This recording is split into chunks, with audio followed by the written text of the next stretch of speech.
Üdvözlök mindenkit, szervusztok, Dezső Péter vagyok. Következő oktató filmünk a vízfogyasztás mérésről fog szólni. Itt látható egy elektronikus vízóra, amivel tulajdonképpen nem csak mérni lehet a teljes fogyasztást, de egy-egy részfogyasztást is tudunk mérni, hogyha úgy programozzuk fel. Nézzük meg! Ez a Technis Alternatíva eszköz lényegében egy impulzus adó. Itt rajta is van a feliraton, hogy fél literenként ad egy impulzust, és ezt tulajdonképpen egy Technisa szabályzóba gyakorlatilag mért értékké tudjuk alakítani. Ez tulajdonképpen egy mechanikus mérő, van benne egy kerék, amit tulajdonképpen a víznek a térfogatára megforgat, és úgy adja az impulzusokat. Megjegyzem, érdemes úgy indítani egy gépházat, hogy a bejövő vízre kapásból ráépítünk egy elzáró szerelvényt, ez tulajdonképpen egy Honeywell zónaszelep, és tulajdonképpen utána egy nyomáscsökkentő, tehát egy visszacsapó szelep, nyomáscsökkentő, ahhoz tartozó nyomásmérő óra, és utána tulajdonképpen szerelhetjük a vízórát, illetve a szűrőt. Csak részben csatlakozik a témánkhoz, de tulajdonképpen a hidegvíz oldalra épített szűrőnek igenis nagyon nagy jelentősége van, nagyon el tud koszolódni, tehát amikor beépít az ember egy ilyen filtert, újkorában hófehér, amikor eltelik egy év, akkor ez már fekete, tehát koromfekete. Ebből is látszik, hogy az az ivóvíz, amit mi tulajdonképpen kapunk az utcáról, azért az nem teljes mértékben tiszta, így érdemes egy ilyen nagyon finom mikroszűrővel megszűrni. Én egyébként ezt az eldobható csere szűrőt szoktam alkalmazni, vannak egyébként más mosható kivitelek is, illetve olyan szűrők is, amik tulajdonképpen csak egy fémhálók. Én ezt a Cérna filtert szoktam használni, ez tényleg kiszűr minden olyan anyagot, amit nem szeretnénk meginni.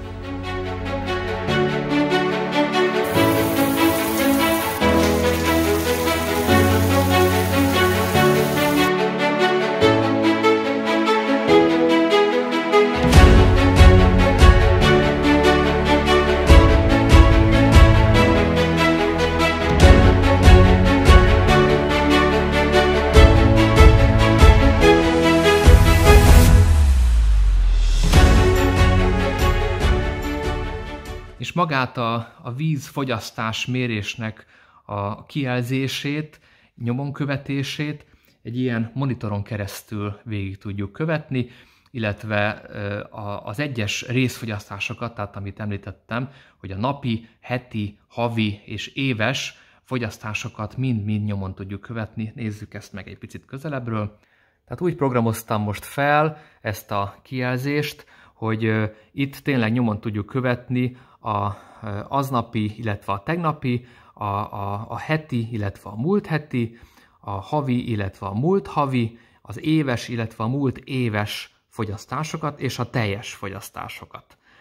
Értelemszerűen, hogyha az épületet rendszeresen használjuk, akkor ezek az értékek nagyon érdekes statisztikát fognak mutatni, illetőleg én elhelyeztem még egy olyan egyedi számlálót is, amivel konkrétan le tudunk mérni egy részfogyasztást. Tehát amikor elmegyünk fürdeni, akkor lenullázzuk, ez tulajdonképpen egy napi számlálónak is mondható, lenullázzuk az értéket, és amikor fogyasztást idézünk elő, tehát elkezdünk ugye fürdeni, akkor itt az érték egyből mutatja, hogy mennyi vizet használtunk fel. A mért értékeknél egyébként nagyon érdekes volt megfigyelni, hogy amikor először az ember ugye elkezdett fürdeni, és hát ilyen szép, kényelmesen, akkor tényleg fogyasztottunk egy olyan 70 és 100 liter közötti értéket, és amikor tényleg elkezdtünk odafigyelni tudatosan, hogy konkrétan a fürdési ciklusnak mi az a része, amikor konkrétan fürdik az ember, és mikor van az, amikor csak állunk a zuhany alatt, és csak folyik a melegvíz, és jaj, de milyen jó. És érdekes módon ez majdnem, hogy a fele-fele.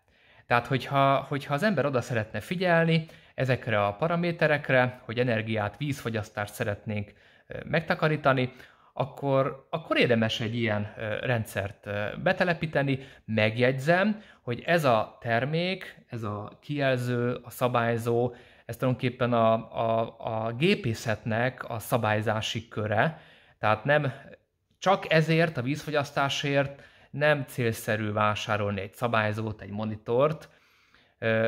Tehát, hogyha már van egy helysengédi szabályzásunk, vagy egy gépház vezérlésünk, és adottak a kijelzési feltételek, meg a mérési feltételek, akkor tulajdonképpen egy ilyen vízfogyasztás mérő impulzus adó vásárlása már nem fogja nagyon a kiadásunkat növelni, és ezzel is tudjuk emelni a rendszerünknek a színvonalát. Akkor a vízfogyasztás méréshez bemutatom az eszközöket, tehát van tulajdonképpen egy impulzus jeladó, ami ekkora, ennek van egy kereke, amit az áramlás magával tud ugye vinni, ez impulzust ad, hát nem tudom, itt a szárnykerék szerintem nem látszik, de itt van benne, és ez az impulzus jeladó egy kéteres kábelen impulzusokat ad, tehát igazság szerint ezt ugye összezárja, majd kinyitja ezt az áramkört. És ez az egység, ez tulajdonképpen fél literenként ad egy impulzust. És hogyha egy szabályzóhoz hozzákötjük, ez például egy csökkentettebb verzió, ennek nincsen kijelzője, tehát itt a bemenetekre rákötünk, kiválasztunk egy bemenetet, rákötjük az impulzusjeladónkat, akkor ez a szabályzó már fel tudja ezt a jelet dolgozni, és ebbe lehet azt a funkciót beprogramozni, amit az előbb megmutattam, és loggolja a mérési értékeket. És hogyha van ugye egy monitorunk, amit felszerelünk ugye a falra, akkor ez tulajdonképpen egy megjelenést tud biztosítani a felhasználó számára, hogy milyen fogyasztásaink voltak. Illetve, hogyha egy internetes egységet még hozzáillesztünk, akkor LAN kábel segítségével ezt továbbítani is tudjuk. A vízfogyasztásunkat egy internet modullal tudjuk loggolni is, regisztrálni, így ábrázolni is tudjuk egy diagramban, hogy egy napi vízfogyasztás hogyan alakul. Ezt itt nézzük meg. Itt láthatjuk is a vízfogyasztás értékeket egy napra vonatkozóan, tehát igazság szerint, hogyha elindulunk itt hát reggel 10 órakor volt ugye vízfogyasztásunk, és ez a lefutás megy végig, és ha elmegyünk ugye a végére, itt látszik is a napi vízfogyasztás, hogy 532 liter fogyott például ezen a napon. Itt nagyon érdekes megfigyelni, hogy a fürdési időszak, tehát ez a este 6 utáni időszak, addig fogyott majdnem 250 liter víz. Tehát elég drasztikus mennyiség elfogy. És amikor ugye a fürdések voltak, itt egy olyan 120-130 liternyi víz fogyott, mondjuk egy kád fürdés esetén. Utána pici kis vízfogyasztások követték, ilyen fogmosások, ezek azok. Utána megint volt egy zuhanyzás, ez már egy ilyen 40-45 literes zuhanyzási állapot volt, illetve még egy zuhanyzás követte ugyanezt. Ezek az elemzések egyébként kitűnően alkalmasak arra, hogy rájöjjünk azokra a problémákra, ahol a fogyasztást mérsékelni kellene, tehát hol lehetne esetleg energiát megtakarítani, spórolni. Ha ilyen vízfogyasztás mérőt szeretnénk telepíteni, nem kell megijedni, a programozása nagyon egyszerű. Ennek a folyamatát bemutatom. A fogyasztás mérés felprogramozása nagyon egyszerű, tehát tulajdonképpen beállítjuk azt a bemenetet, amire a térfogatáram mérőnket rá szeretnénk illeszteni. Ha beleklikkelünk, akkor így gyakorlatilag itt kiválasztjuk, hogy milyen típusú mérőről van szó. Ez most jelen esetben egy impulzus jeladó, áramlást mér, és tulajdonképpen ez a 0,5 liter per impulzus értékkel dolgozik ez a jeladó. Ezután kiválasztunk egy mérőszámláló funkciót, összekötjük a bemenetet az egyes bemeneti változóval, nézzük meg ezt a funkciót, hogy hogy is van beállítva. Tehát itt kiválasztjuk konkrétan, hogy a funkció mérték az ugye liter, és itt egy kis kalibrálást tudunk eszközölni, hogyha nem pont 0,5 liter egy impulzus, akkor itt be tudjuk adni. Ezt úgy kell fölfogni, mint egy tört. Tehát tulajdonképpen a faktor a számláló, az osztó pedig a nevező, tehát tulajdonképpen nekem 0,572 ezred liter egy impulzus. Itt be lehet tulajdonképpen kalibrálni.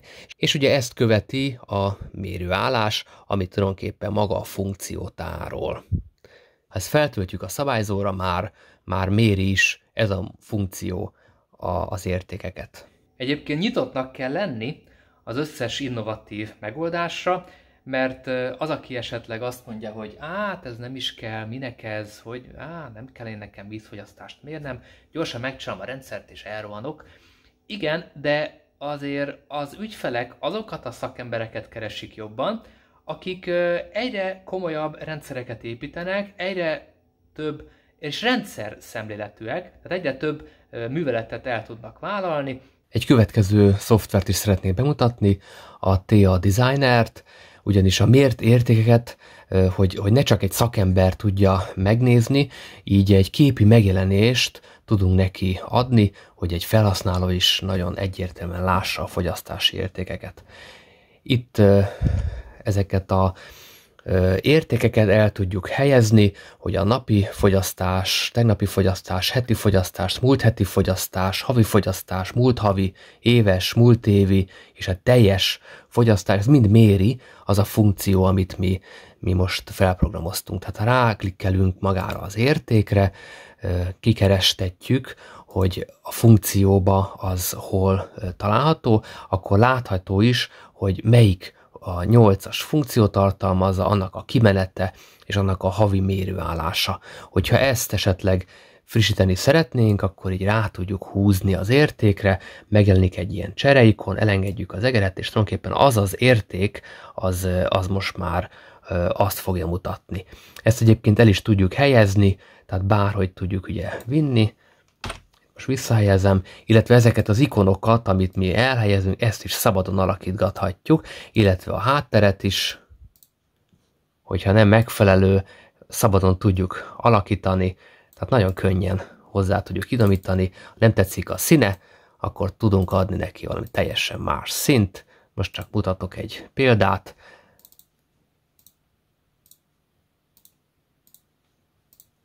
Tehát itt elég több megjelenést tudunk ugye eszközölni. És hát miután ez egy része egy komplett szabályzásnak, tehát itt alul tudunk létrehozni képnézet ikonokat, hogy hol induljon a menürendszerünk, és ez a vízfogyasztás, ez ugye melyik ikonra klikkelve tudjuk elérni.